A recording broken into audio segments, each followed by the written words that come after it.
What's up, you guys? It's M. Williams. Welcome back to my channel, Sugar Salon TV. What's up?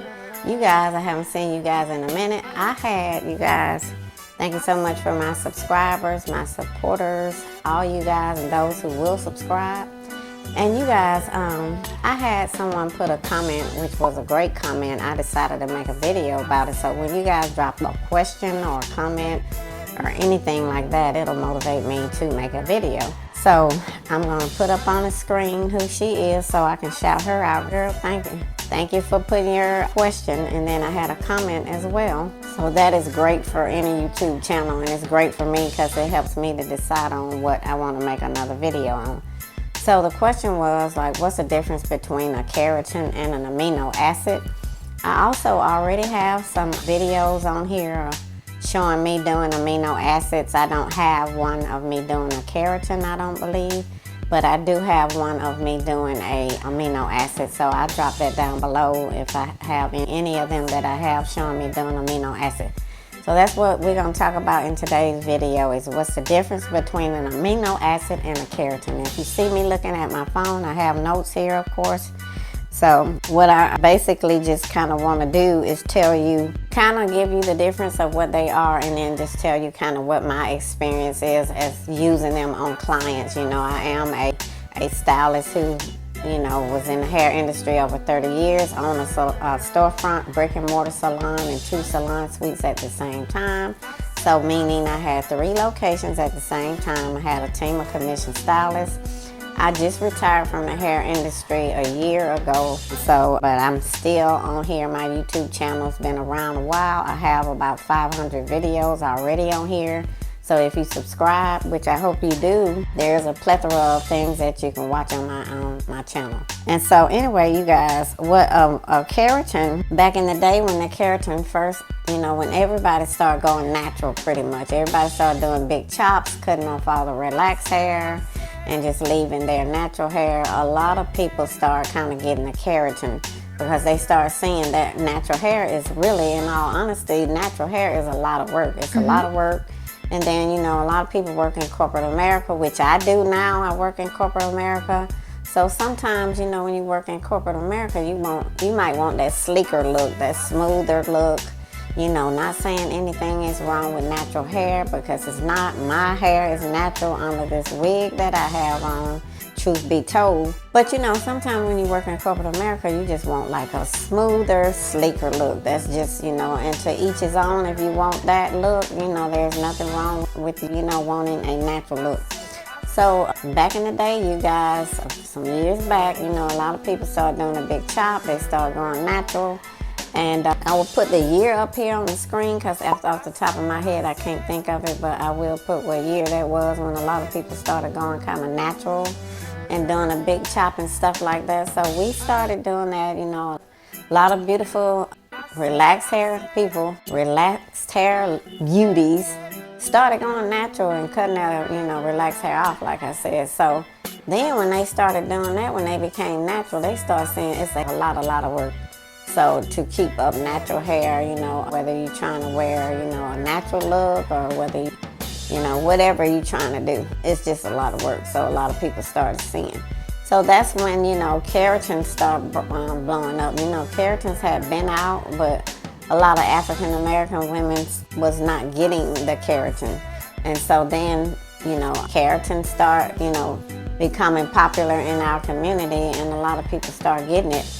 Because what keratin is, it is a protein that's already kind of found in your hair. So you're pretty much adding, I explain it like you're pretty much adding to your hair what's already kind of in your hair. And back in the day when we kind of started doing this natural hair movement, and then we started going into the keratin, wanting a sleeker, polished look with our hair, the keratin had formaldehyde in it. You know, a lot of the keratins had formaldehyde in it. I will put more information down below with some links about this so you can read more into it. You can do your own research as well. So, you know, it was not healthy for us hairstylists to breathe the formaldehyde. You know, when we doing a keratin, we're supposed to have on a mask, you know, when we doing it, because it had the formaldehyde in it. You know, and the thing of it is, you guys, can you imagine walking into a salon and then you see a hairstylist with a mask on? Now, I'm not talking about COVID. I'm talking about this was before COVID. Like I said, I'm going to put the year and put some information and links down below. So, you know, you literally had to wear a mask because the formaldehyde, like the fumes was very strong. And, you know, being a hairstylist, you know, you're inhaling all these fumes when you blow drying people's hair, when you're doing this, and it's fumes, you guys. So it gets in our lungs and stuff like that. So when the keratin start getting really popular, then it start coming out in the news and all of that, you know, it has formaldehyde in it, it's not healthy for you, da da da. So then they started coming out with keratin that did not have formaldehyde in it. Again, I'm gonna drop all this information down below. You know, you guys know I like to help as much as I can. I'm gonna put some stuff on the screen too, because I like for you guys to see that as well. But anyway, you know, so that's what happened with the keratin. So it's a little bit stronger, you know, and all it does, you guys, is anti-reversion, where if you get your hair pressed out, your press will last longer. You know, when you blow dry your hair, you can blow dry it faster when you do your blowout. Everything's quicker once you get the keratin in. Your hair dries faster, you know, it makes your hair grow. You know, when you get your presses, your silk press, they last longer. And when you initially get the keratin treatment put in your hair, we actually have to blow dry your hair straight, and we have to press your hair as well with a flat iron, because the heat from the flat iron is what seals the keratin into the cuticle layer of your hair. And so there's that. So that was the whole process of doing the keratin. But then this thing called amino acid kind of came out. So amino acid treatment is very similar to the keratin. The fumes aren't strong, you know, it doesn't have formaldehyde in it. And like I said, they stopped making the keratin with the formaldehyde in it. So there's still keratin out here that you can still get. It doesn't have the formaldehyde in it. It is keratin. If you Google the word keratin or you look it up, I'm going to put it on the screen. It is a protein that's already found in the hair. So the amino acid straightening treatment kind of came out. And it looks like a mousse. You just pump it in people's hair. It does the same thing. I'm gonna put up on the screen what they both do, which is similar things with it, which is they're good for anti-reversion. You're adding something to your hair. You know, the amino acids or the proteins it's kind of like a building block that builds protein. And the amino acid is based on acidic proteins, but again, it's protein. They're both are proteins, which, you know, we know that protein is good for your hair. But overdoing protein treatments, like some people do protein treatments on themselves at home, and if you do it too often with the protein treatments, you can damage your hair from overdoing protein. But the keratin and the amino acid, they are very similar because they both have protein in them. Thank you. Which we know protein is good for your hair. Now, to me, amino acid, you know, like I said, it's like a mousse. Your stylist will pump it out. You know, you usually can only get that as a licensed stylist from a distributor. And, you know, it's very user-friendly, meaning it's easy for us hairstylists to use it. You know, I'm going to put some videos down below. You can see me doing it on a couple of people, I believe I have videos of. And our clients, they loved it. But when the amino acid came out, people started kind of walking back from the keratin. But keratin, in my opinion, it's stronger. Like, it seems like it lasts longer. So I would recommend that to the clients who had coarser hair.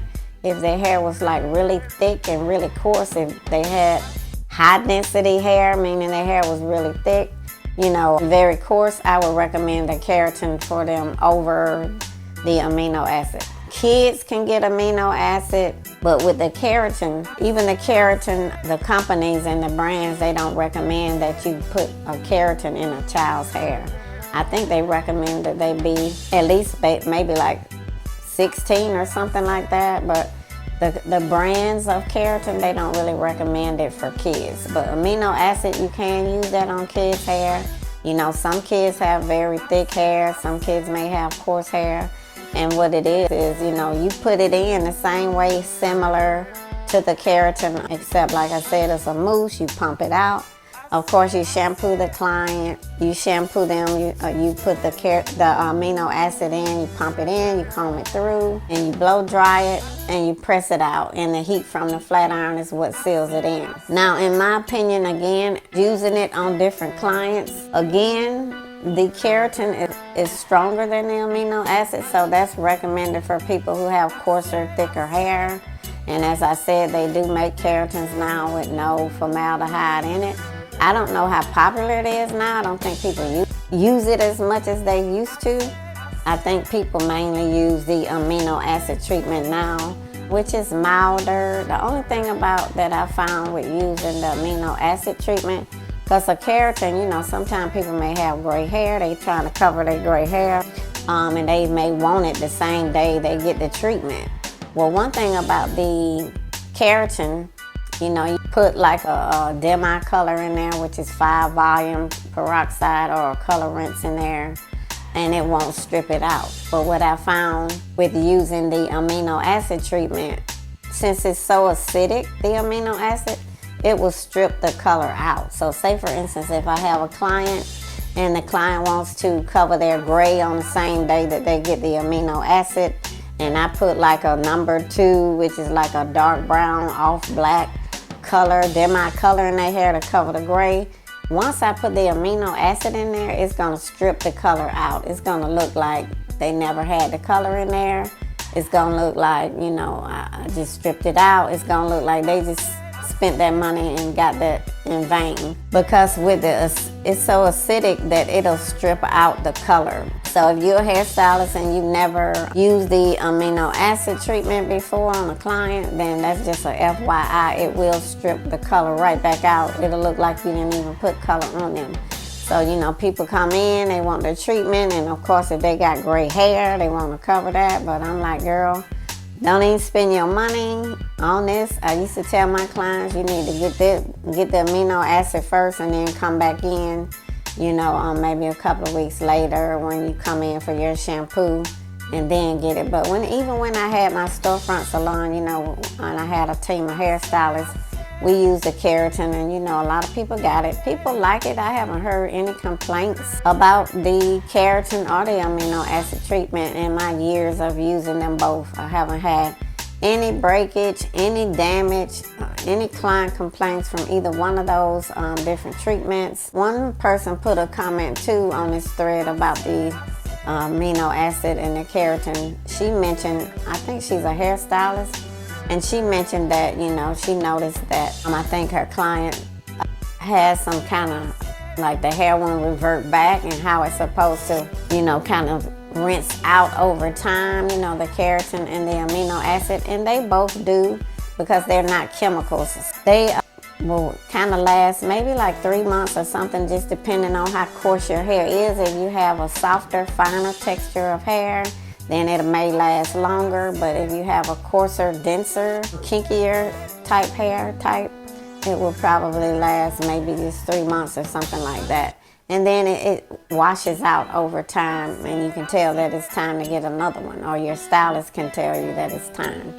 But she mentioned that, you know, about it not reverting back. And I had put a comment in response saying that, you know, it could just be the heat damage. You know, some people have heat damage to their hair, which wouldn't have anything to do with a keratin or an amino acid. Sometimes people just, who are natural, you know, they get them silk presses too often. You can get that just from heat without even using keratin or without even using amino acid. Just if you have natural hair and you press your hair out a lot, you know, you can get heat damage from that. So it may, in my opinion, it may not have been from the keratin or an amino acid treatment. It may have just been from heat damage. So, but again, like I said, my years of experience with both of those services, I never had one complaint. My salon didn't have a complaint about them. It was just when we first started using them, when I had my storefront, that was the time when they was making the keratin treatment. It had formaldehyde in it. And of course, we was not trying to use that on any client if it had formaldehyde in it. So I was the one who was purchasing the products for my stylist to use. So I was using the one that did not have the formaldehyde in it. I would drop all that information down below, and I'll put stuff on the screen too. But just your question, you know, anytime people put a comment or question, sometimes it will generate me to, you know, make a video. So to me, that's my feedback on it. I didn't have any breakage, any damage, any complaints, anything negative with the keratin or the amino acid, and used them for years. My storefront salon opened in 2008. We were using it way back in the early 2000s and didn't have any problems with them at all. I'll put some brands up here for both, for the amino acid and for the keratin. I'll put some brands up there if you want to see some of that. And I'll put some information and links down below, as I always try to do that. And I will also put some videos down below of me doing amino acids. And so you guys just there's the information. Thanks for your comment. Thanks for your question. Please keep them going, because I have so many videos on my channel. I want to lean towards putting information out here that people want to know about, because I can just assume what you want to know.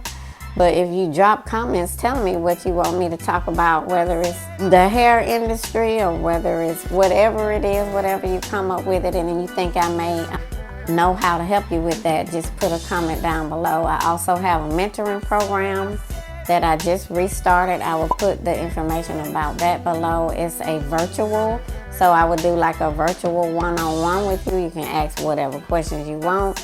I have one that lasts an hour, that's $75, and then I have one that lasts 2 hours.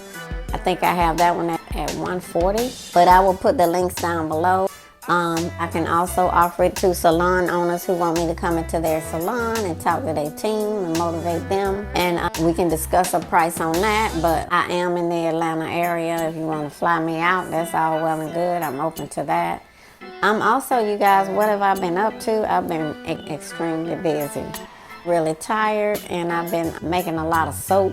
So later on today, I'm gonna put a YouTube shorts up, and it'll have, you know, some of my soaps. I'll be showing you some of the soaps I made, and I'm gonna start my website. I already have a website. I have not made it live yet because I'm letting my soap cure, because when you make homemade soap, organic soap, it has to cure, meaning harden, because when you make the homemade soap, you put distilled water in there, and you have to wait till, after you make the soap, you have to wait till that distilled water evaporates out of the soap, and that's what makes the soap gets really hard. It's called curing. And so that's what I have, tons of soap made already, a lot of different bars of soap from, what all do I have? Tea tree, eucalyptus, you know, all natural organic products in it. You know, I have some for skincare. I have some shampoo bars. I got a plethora of stuff.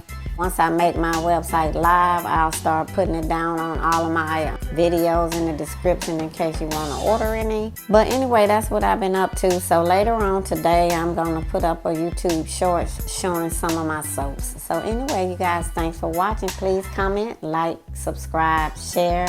You guys know what to do, and I really appreciate you, and I pray that you have a wonderfully blessed day and a blessed weekend. It's Saturday morning when I'm making this video, so if you watch to the end, thank you so much. I appreciate you.